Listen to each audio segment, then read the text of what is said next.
Bueno, vamos a la práctica 3 de Fundamentos de las Comunicaciones. En este caso vamos a ver el ejercicio 5, Comunicaciones en el aeropuerto. En este ejercicio nos plantean que tenemos que diseñar un receptor para canales de voz en la banda aeronáutica, donde cada canal está modulado en AM con un ancho de banda de 25 kHz. Entonces nos dan una lista de componentes, cada uno con sus características, y nos dice además que los filtros que vayamos a usar tienen que tener un factor Q menor a 70. Esto en relación a la selectividad de los filtros. Entonces, en base a esta lista de posibles componentes, tenemos que proponer un esquema de recepción y diseñar el receptor.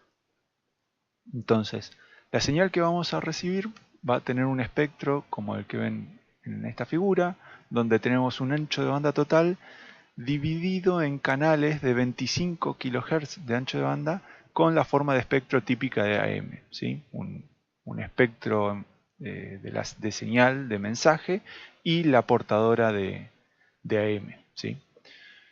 Entonces, repasando un poco las condiciones que vamos a tener que cumplir durante el diseño del receptor, vamos a tener que eliminar las frecuencias imagen en las posibles conversiones que nosotros tengamos que hacer, ¿sí? Conversiones de frecuencia. Además, no vamos a poder, o es deseable que no usemos osciladores locales cuya frecuencia caiga dentro de la banda de interés que estemos demodulando. En caso de usar osciladores variables, y acá ya pueden ver que nosotros vamos a necesitar usar en algún momento un oscilador variable para poder seleccionar alguno de estos 720 canales, esa variación del oscilador no puede superar cierto rango, ¿sí? Dado por esta relación entre frecuencia máxima y mínima. Además, tenemos que cumplir un requisito de potencia para la última etapa, la etapa de demodulación del mensaje en AM, ¿sí? Entonces esa potencia en la etapa final tiene que ser al menos de 0 dBm. Bien, en el primer inciso entonces nos dice que tengamos esa potencia mínima necesaria para la demodulación y que considerando una potencia transmitida de 43 dBm y teniendo en cuenta las pérdidas producidas en el espacio libre, es decir, en el canal entre transmisor y receptor, calculemos la ganancia necesaria en la etapa de radiofrecuencia para poder demodular cualquiera de los canales que estemos queriendo sintonizar. Entonces, en base a la expresión que nos dan para esas pérdidas en el espacio libre, que depende de la frecuencia de portadora, nosotros tenemos que ponernos en el peor caso. Y el peor caso va a ser el canal de máxima frecuencia, porque para ese canal voy a tener la máxima pérdida de potencia en el espacio libre. Entonces, estas pérdidas están dadas en veces y por comodidad, para no trabajar con estos órdenes de magnitud, nos conviene usar los dB. Calculamos estas pérdidas en dB, ¿sí?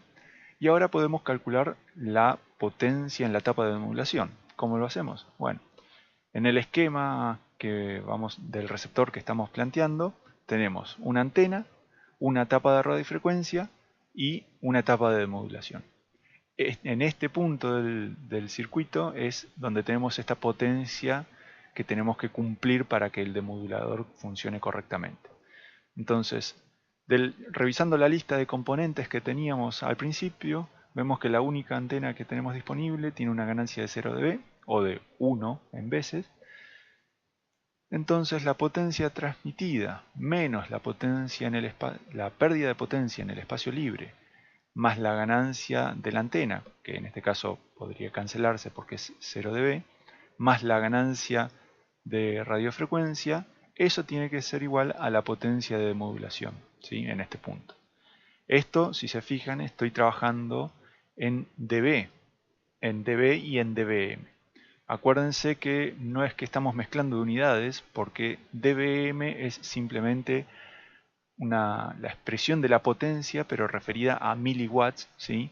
Mientras que lo que tenemos trabajando acá en esta expresión, trabajado con dB, son pérdidas y ganancias, es decir, que son adimensionales en realidad estos tres términos. Entonces no es que estamos mezclando, ¿sí? Bien, entonces despejamos esta ganancia de radiofrecuencia y obtenemos que tenemos que cumplir con una ganancia mínima de 81,65 dB. Ahora, en el segundo inciso tenemos que diseñar el receptor propiamente dicho.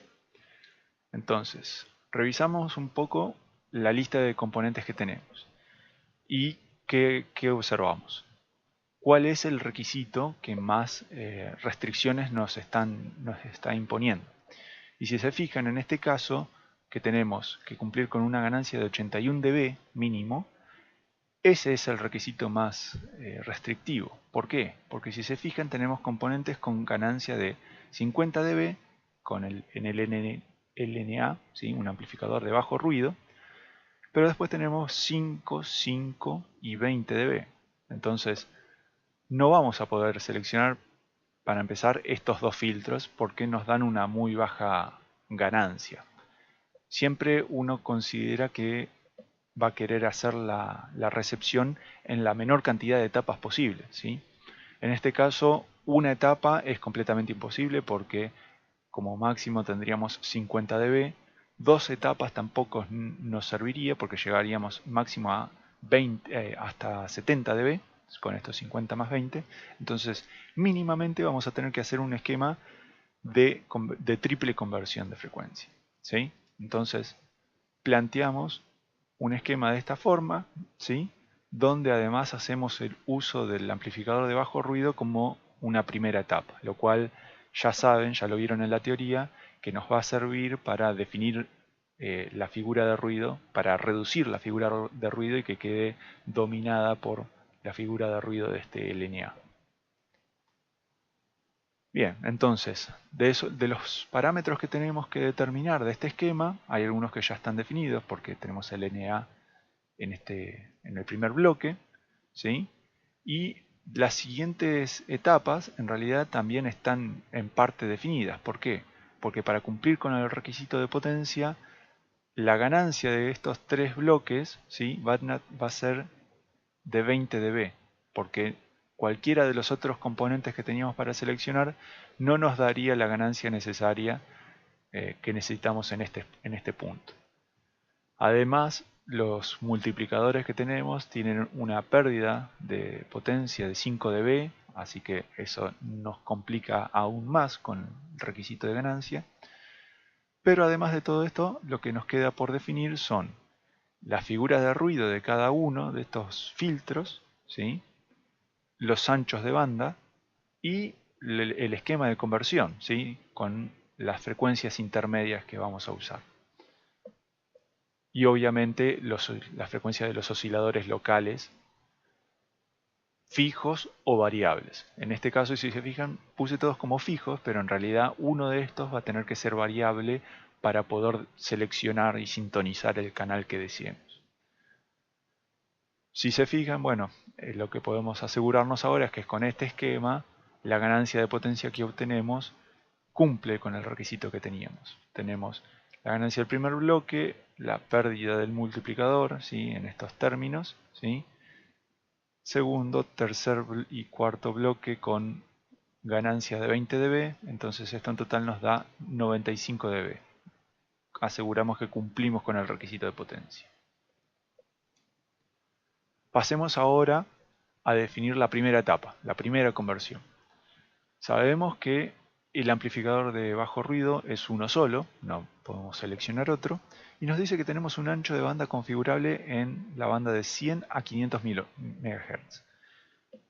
Si se fijan, a diferencia de los otros componentes, ¿sí? En esta lista, este ancho de banda no nos dice, o este amplificador, mejor dicho, no nos dice que sea pasabanda. Es decir, que este LNA tiene un ancho de banda que en realidad es de banda base. Esto va a funcionar como un filtro pasabajos. ¿Y qué implica esto? Implica que si nosotros queremos, como obviamente sería un buen diseño, eliminar la frecuencia imagen para que en la conversión no se superponga el espectro de esa frecuencia imagen, vamos a estar obligados a realizar una conversión por arriba, ¿sí? Es decir, que la frecuencia del primer oscilador local va a tener que ser superior a la de la banda que estemos demodulando y obviamente superior a la del ancho de banda del amplificador de bajo ruido. ¿sí? Esquemáticamente vamos a tener algo de este estilo, donde tenemos en una primera etapa vamos a querer demodular, no demodular, sino convertir en frecuencia todo este bloque, todo este ancho de banda, como uno entero, ¿sí? No estamos seleccionando un canal por ahora, al menos en este diseño. Tenemos el ancho de banda del LNA y vamos a tener que mezclar con un oscilador local que va a estar a una distancia de frecuencia, ¿sí? Dada por la frecuencia intermedia que elijamos para la primera etapa, que nos da como resultado esa mezcla del oscilador local, ¿sí? Con la señal que tengo en la entrada.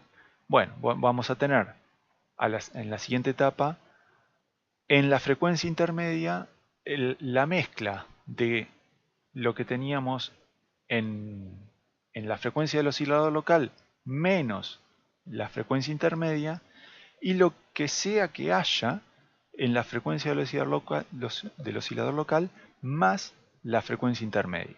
Esto es a lo que llamamos frecuencia imagen. Es algo, un contenido espectral que aparece, que puede estar o no a la entrada, ¿sí? Y que no es lo que nosotros queremos de modular, ¿sí? Es indeseado. Entonces, nosotros queremos filtrar esto para que después de la conversión no aparezca superpuesto al espectro de interés. Entonces, de las opciones que teníamos para la frecuencia intermedia, para las frecuencias intermedias, los primeros dos correspondían a los filtros de baja ganancia, así que en realidad no nos sirven. Entonces, para ir bajando de a poco la frecuencia, ¿sí? En cada conversión, elijamos primero esta frecuencia intermedia. Si elegimos esta frecuencia intermedia, el oscilador local va a estar dado por la frecuencia central del espectro que querramos recibir, en este caso 127 MHz, más la frecuencia intermedia, ¿sí? En este punto. Esto nos da un oscilador local, ¿sí? De 137,7 MHz. Y acá cumplimos un primer requisito también, que era que no queríamos usar osciladores locales cuya frecuencia caigan dentro de la banda que estamos demodulando. Si esta frecuencia, si hubiera elegido una de estas dos frecuencias intermedias, fíjense, tendríamos una frecuencia central de 127 más 1,6, por ejemplo, con esta elección de frecuencia intermedia, lo cual haría que la frecuencia del oscilador local caiga dentro de la banda que estamos demodulando, ¿sí? Eso es algo indeseado. Así que estamos bien con esta frecuencia intermedia. Veamos ahora cómo queda el espectro después de esa primera conversión, a ver si el esquema sigue funcionando bien. ¿Qué vamos a tener? Centrado en la frecuencia intermedia que elegimos, 10,7 MHz, vamos a tener todo el ancho de banda que estábamos recibiendo, ¿sí? Entonces, ¿qué va a pasar? Cuando nosotros querramos hacer la segunda conversión en frecuencia, porque nuestro esquema de conversión era en 3 etapas, ¿qué va a pasar? Supongamos que hacemos conversión hacia arriba, high side tuning. Si nosotros queremos demodular, por ejemplo, el primer canal, ¿sí? El que está casi en 1,7 MHz, ¿qué va a pasar? La siguiente etapa va a tener una frecuencia intermedia, sí o sí, de 1,6 MHz, como mínimo, como máximo, quiero decir, ¿no? Porque puede ser incluso menor si elijo la otra. Entonces, el oscilador local va a estar ubicado dentro de la banda. Y no solamente eso, porque por ahí eso no sería tan grave. ¿Por qué? Porque 1,6 por fuera nos deja dentro de esta banda total, pero queda por fuera de un canal. Así que no sería tanto problema. El problema está en que si nos fijamos qué frecuencia imagen nos queda en ese esquema de conversión, la frecuencia imagen va a quedar ¿dónde? Va a quedar en 1,7 más 2 por 1,6. Y eso cae justo dentro de este ancho de banda que tengo a la entrada. Entonces, este esquema de conversión no nos sirve, porque no hay forma de eliminar esta frecuencia de imagen cuando estemos demodulando solamente un canal. ¿Sí? Entonces, ¿cómo solucionamos esto? Bueno, nosotros tenemos que de alguna manera eliminar esta frecuencia de imagen. ¿Qué podemos hacer? Podemos dejar las frecuencias como están, el mismo esquema de conversión, pero ¿qué hacer? En lugar de modular toda la banda por completo, sintonizamos un canal. Es decir, no convertimos en la primera etapa con un oscilador local fijo, ¿sí?, para demodular esta banda por completo, sino que podemos usar un oscilador variable para sintonizar un solo canal y llevar cualquiera de estos canales a una sola frecuencia intermedia, ¿sí?, que va a ser 10,7. Pero ¿qué nos permite hacer eso? Bueno, como ya sintonizamos un canal, ya no tenemos que dejar pasar todo el ancho de banda. Podemos reducir el ancho de banda y eliminar esa frecuencia de imagen que nos molestaba. Entonces, seguimos en un esquema de conversión HST, ¿sí?, pero ahora el oscilador va a variar, ¿sí?, y si queremos demodular el primer canal, el oscilador va a tener que tomar un valor, y si queremos demodular el canal de máxima frecuencia, el oscilador local va a tener otro valor que va a ser el máximo. Entonces calculamos esas dos frecuencias que van a estar dadas por la frecuencia de canal mínima y máxima más la frecuencia intermedia que habíamos elegido. Esto nos da un rango de variación y tenemos que verificar que este rango es acotado y cumple con el requisito que teníamos originalmente, y vemos que estamos bien por este lado. Entonces, el siguiente paso es asegurarnos que la frecuencia imagen es filtrada. ¿Dónde va a estar esa frecuencia imagen? Bueno, esa frecuencia imagen, el peor caso va a estar dado en el caso de conversión del canal de frecuencia más baja. ¿Por qué? Porque es cuando va a quedar una frecuencia imagen a menor frecuencia, ¿sí? Va a ser el primer contenido espectral que tenemos que filtrar. Si filtramos ese contenido espectral, cualquiera hacia arriba va a estar filtrado también. Esa frecuencia, ¿dónde va a caer? Va a caer en la frecuencia del oscilador local, ¿sí?, más una frecuencia intermedia. La frecuencia del oscilador local que tomamos es la mínima, por lo que mencionábamos. Entonces tenemos que asegurarnos que esta frecuencia, ¿sí?, es filtrada. ¿Y quién la filtra? Lo que tengamos antes. En este caso el LNA. Como el LNA es de ancho de banda configurable, podemos configurarlo para que filtre con una frecuencia de corte justo en los 136 MHz que teníamos en el mayor canal, ¿sí? Así que también por este lado estamos bien. ¿Qué otra cosa tenemos que ver? Bueno, el filtro que pongamos en la siguiente etapa, o mejor dicho, después de la primera conversión. Como habíamos dicho, nuestro interés de hacer esta sintonía en la primera etapa era poder seleccionar un canal. Pero si hacen la cuenta de la frecuencia intermedia que nosotros vamos a tener a la salida, que es de 10,7 MHz, y el ancho de banda de un canal, van a ver que si queremos seleccionar un solo canal, nos daría un Q muy alto, con lo cual con los componentes que tenemos no podemos lograrlo, ¿sí? Ese filtro no sería realizable, no sería uno de los filtros que tenemos disponibles. Entonces, ¿qué vamos a hacer? Bueno, elijamos un Q menor o igual a 70, esto es a elección de cada uno. Yo acá tomé un valor 50 como algo un poco más conservador, y calculemos el ancho de banda de ese filtro.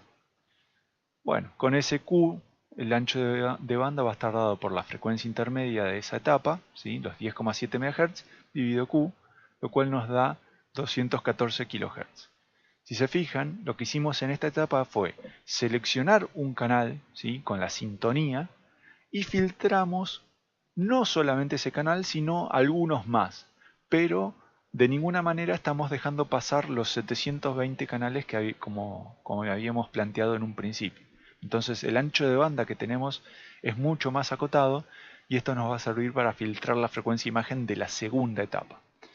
Entonces esquemáticamente ahora tenemos algo de esta forma, donde el canal que nos interesa a nosotros es el central, ¿sí? El que está ubicado en 10,7, pero tenemos algunos otros canales que todavía no aparecen en el espectro, hasta un ancho de banda de aproximadamente 214 kHz. Entonces en esta segunda etapa, si queremos hacer HST de nuevo, vamos a estar mezclando con una frecuencia de oscilador local ubicada en principio por diseño fuera de este ancho de banda, a una distancia de una segunda frecuencia intermedia, ¿sí? Y a dos frecuencias intermedias de distancias va a estar ubicada una zona del espectro que va a ser la frecuencia imagen de esta nueva conversión. Entonces, el oscilador local ya lo podemos definir porque de la lista de componentes que teníamos, la siguiente frecuencia intermedia que teníamos disponible era de 1,6 MHz. Entonces, la frecuencia del oscilador local va a ser simplemente la frecuencia intermedia de esta etapa más la frecuencia intermedia de la segunda etapa, ¿sí? Entonces el oscilador local va a ser fijo, ya no tenemos que seleccionar un canal porque solamente nos interesa este central, y va a ser de 12,3 MHz. De nuevo, nos aseguramos ahora que la frecuencia imagen sea filtrada. Siempre estos pasos es necesario que ustedes los desarrollen y los dejen explícitamente chequeados.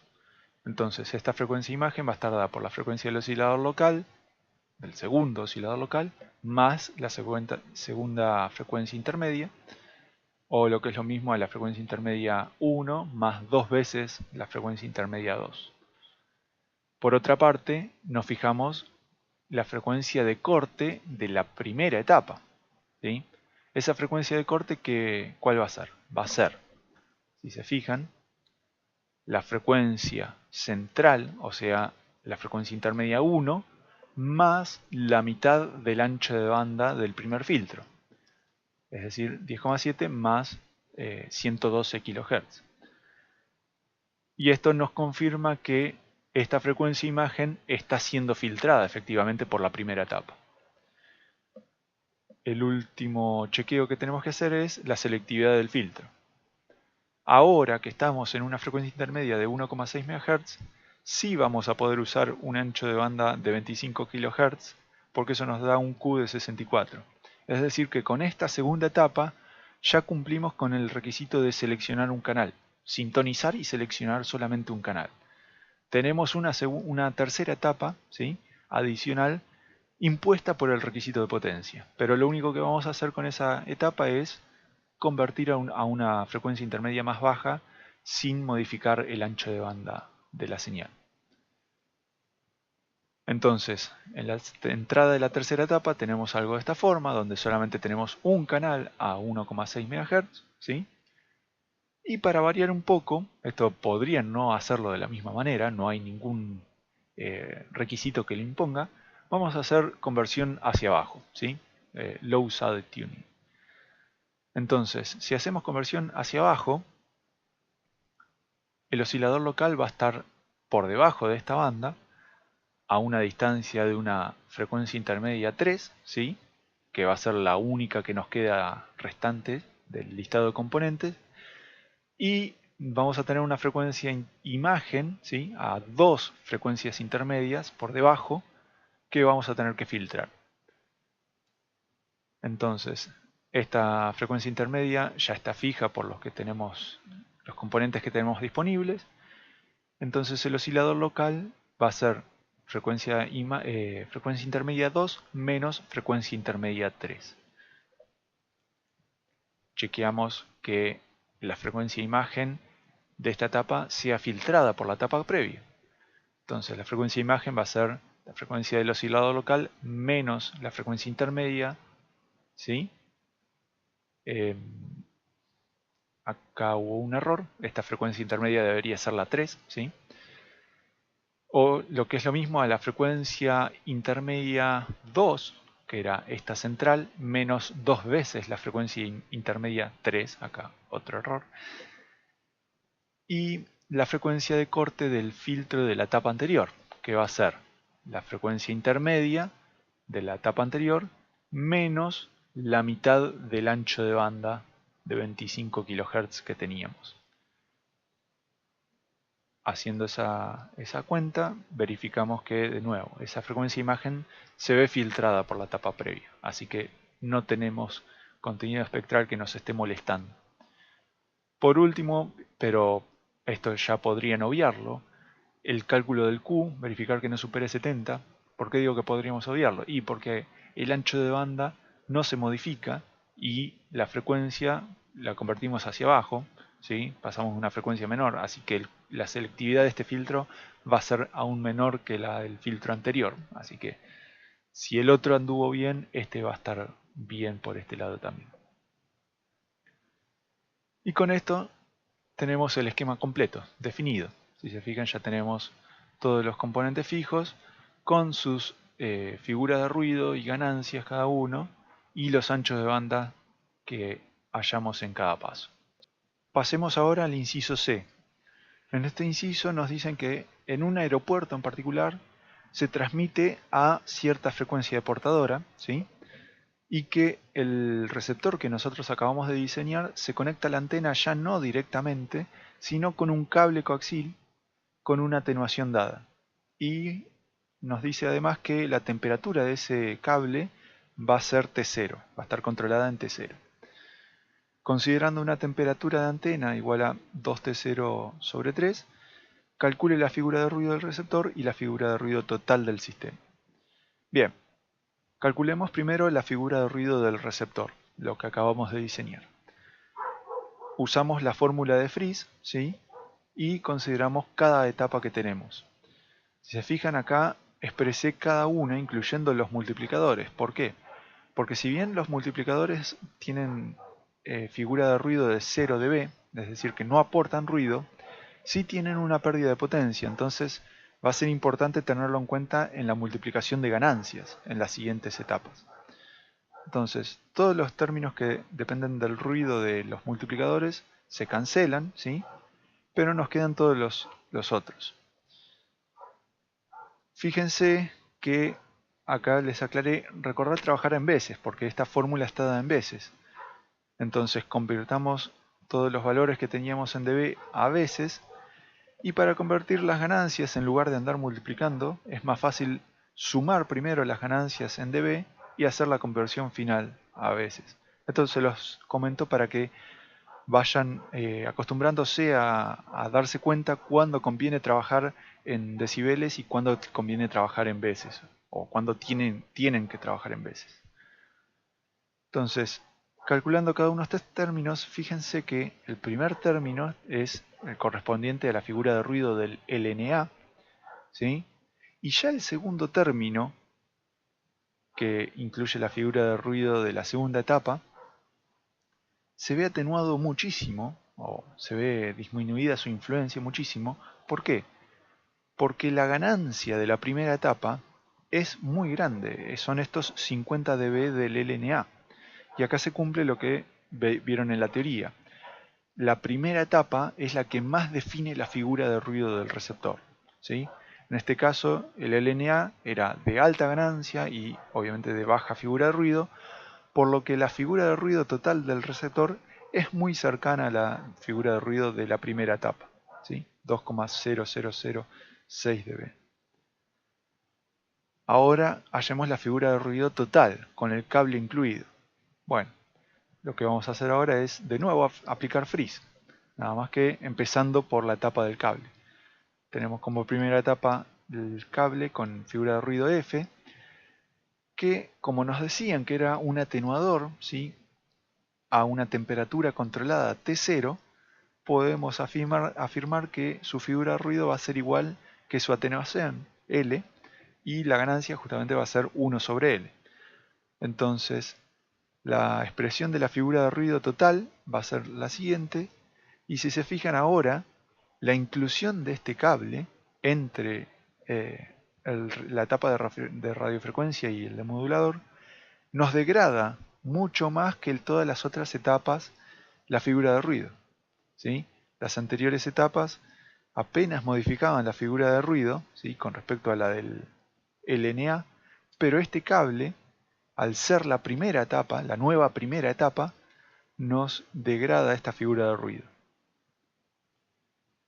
Bien, relacionamos figura de ruido total con la temperatura equivalente total de estos bloques, ¿sí?, con la clásica relación que ya conocen, y calculemos además la ganancia total del sistema. La ganancia total va a ser la ganancia del receptor, de la etapa de radiofrecuencia, menos la atenuación del cable, ¿sí? Entonces, con este esquema tenemos una ganancia de 93,5 dB. Pasemos ahora a hallar la relación señal a ruido a la entrada de modulador, ¿sí? Para eso tenemos que calcular potencia de señal y potencia de ruido. Para el cálculo de la potencia de señal tenemos que tener en cuenta las pérdidas en el espacio libre que tenemos en este aeropuerto en particular. Entonces calculamos las pérdidas que tenemos a esta frecuencia de portadora y se lo restamos a la potencia transmitida por el transmisor más sumado la ganancia total del sistema. Entonces, a la entrada del demodulador tenemos una potencia de 13 dBm, que si se fijan es concordante con el requisito que teníamos para que el demodulador funcione correctamente. Así que por este lado también estamos bien. Por otra parte, tenemos que calcular la potencia de ruido. Para eso, ¿qué tenemos que tener en cuenta? La temperatura de la antena y el aporte de ruido que está incorporando el receptor. Entonces, calculamos potencia de ruido a partir de la temperatura de la antena más la temperatura equivalente causada por el ruido interno del receptor, ¿sí?, por el ancho de banda. Y acá hay algo importante. El ancho de banda, como nosotros estamos viendo el ruido a la salida, ¿sí?, de la etapa de radiofrecuencia, el ancho de banda que nos va a interesar va a ser el ancho de banda de la última etapa, porque anchos de banda mayores de las etapas previas van a ser filtrados, ¿sí?, y nos quedamos con el más angosto, el de un canal en esta etapa final. O todo multiplicado por la ganancia total del sistema. Entonces la potencia de ruido va a ser de menos 33 dBm y calculamos finalmente la relación señal a ruido como potencia de señal menos potencia de ruido, o sea, menos 33 dBm, y tenemos el valor final de la relación señal a ruido.